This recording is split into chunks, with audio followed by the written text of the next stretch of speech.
राधे राधे, जय श्री कृष्ण। स्वागत करती हूँ आपका सीमा पाठक ब्लॉग में। फ्रेंड्स, कैसे हैं आप सभी लोग? मुझे कमेंट्स में जरूर बताइएगा।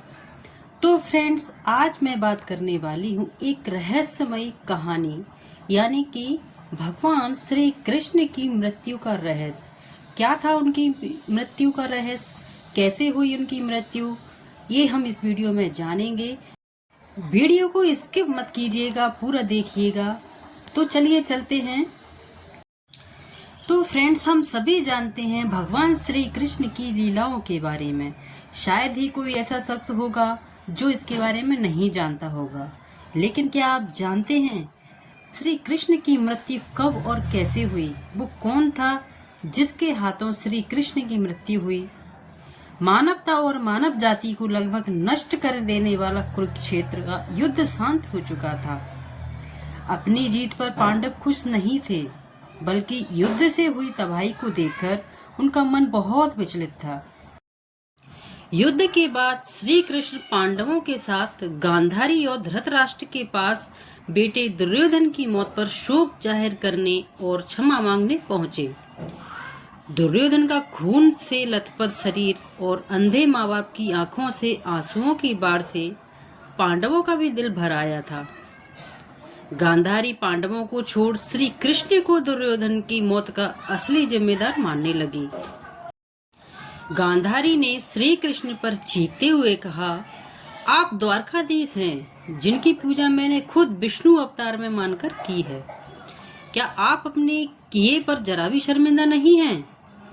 आप चाहते तो अपनी दिव्य शक्तियों से इस युद्ध को टाल सकते थे। बेटे की मौत पर आंसू बहाने वाली एक माँ का दुख तुम खुद अपनी माँ देवकी से जाकर पूछो, जिसने अपने 7 बच्चों को अपनी आंखों के आगे मरते देखा है। इतना कहते ही गांधारी ने कृष्ण को श्राप देते हुए कहा, यदि भगवान विष्णु के प्रति मेरी सच्ची आस्था रही है तो आज से ठीक 36 वर्ष बाद तुम भी इस धरती पर जीवित नहीं रहोगे। द्वारका तबाह हो जाएगा और यादव वंश का हर इंसान एक दूसरे का खून का प्यासा हो जाएगा। ये कहकर गांधारी श्री कृष्ण के चरणों में गिर गई और रोने लगी। कृष्ण ने चेहरे पर हल्की सी मुस्कान लिए गांधारी को उठाया और कहा, माते, आपके श्राप का असर एक दिन जरूर होगा, लेकिन ये सिर्फ मेरे प्रति आपकी सच्ची श्रद्धा की वजह से नहीं, बल्कि बदलते समय की वजह से भी होगा। कहते हैं कि गांधारी का यही श्राप यादव वंश के विनाश और भगवान कृष्ण की मृत्यु का कारण बना। कई साल बीतने के बाद श्री कृष्ण के पुत्र सांबा गर्भवती स्त्री का वेश धारण करके ऋषि मुनियों से मिलने गए। ये देखकर ऋषि भड़क गए और उन्होंने सांबा को श्राप दिया कि तुम एक ऐसे लोहे के तीर को जन्म दोगे जो तुम्हारे कुल साम्राज्य का सर्वनाश कर देगा। इससे सांबा बहुत डर गए और उन्होंने इस पूरी घटना के बारे में उग्रसेन को बताया। सांबा को इस श्राप से बचाने के लिए उग्रसेन ने कहा कि वो एक तीर का चूर्ण बनाकर उस प्रभास नदी में प्रभावित कर दें। ऐसा करने से वो श्राप मुक्त हो जाएगा। जिस इलाके में इस चूर्ण को जमा किया गया था, वहाँ एक खास प्रकार की घास उगाई। ये देखकर उग्रसेन ने कहा कि यादव राज्य में किसी भी प्रकार के नशीले पदार्थों का उत्पादन और वितरण नहीं किया जाएगा। इसके बाद द्वारका में कुछ बेहद अशुभ संकेत देखे गए, जिसमें सुदर्शन चक्र, श्री कृष्ण का शंख, उनका रथ और बलराम के हल्का अदृश्य हो जाना शामिल था। द्वारका में अपराध और पाप बढ़ने लगे थे। ये देख श्री कृष्ण परेशान हुए और उन्होंने अपनी प्रजा से प्रभास नदी के तट पर जाकर पापों का प्रायश्चित करने का आग्रह किया।